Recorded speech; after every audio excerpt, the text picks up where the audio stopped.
తిన్నాను తాతయ్య, మీరు తిన్నారా? నేను ఇప్పుడే తిన్నాను నాన్న. ఏంట్రా పని? తాతయ్య మీరు ఇవన్నీ పుస్తకాలు చదివారా?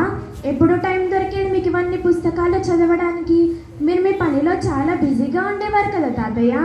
అవునరా మనవడా, ఎంత జాబ్లో బిజీగా ఉన్నా ఇంటికి వచ్చాక కాసేపు ఇంట్లో వాళ్ళతో కబుర్లు పెట్టి అందరితో కలిసి భోజనాలు చేశాక మీ నానమ్మ పని చేసుకునే సమయంలో నేను ఈ పుస్తకాలు చదివేవాడిని.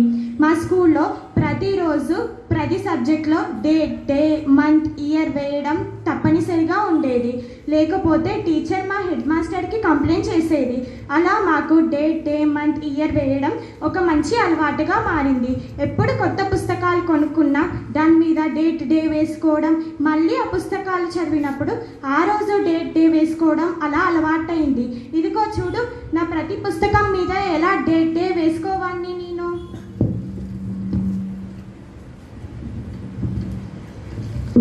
అబ్బా, ఎంత నీట్గా వేశారో తాతయ్య. వామ్మో, సంవత్సరం కూడా వేశారు. ఏ సంవత్సరంలో ఏ రోజు మీరు చదివారో ప్రతిదీ మీకు గుర్తుకొచ్చేది కదా తాతయ్య.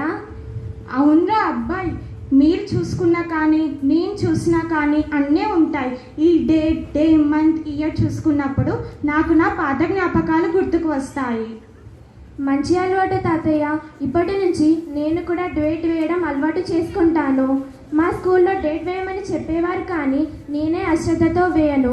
ఇప్పుడు డేట్ మంత్ ఇయర్ వాల్యూ ఏంటో తెలిసింది.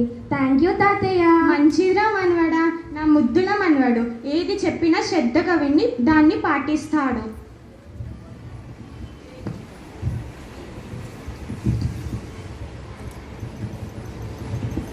మేమైతే డే మంత్ ఇయర్ ప్రతి పేజీలో వేయడం అలవాటు చేసుకున్నాము.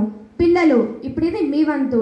మీకు కూడా రోజు క్లాస్లో టీచర్స్, అసెంబ్లీ టైంలో డైరెక్టర్ మాస్టర్ మరియు మన ఏవో మేడం డే మంత్ ఇయర్ వేయమని ప్రతిరోజు చెప్తూనే ఉంటారు. ఇది ఒక మంచి అలవాటు అని మా ఈ స్కిట్ ద్వారా కూడా తెలుసుకున్నారు కదా. మీరు డే వేయడం తప్పకుండా అలవాటు చేసుకుంటారని ఆశిస్తూ మీ రెడ్ హౌస్.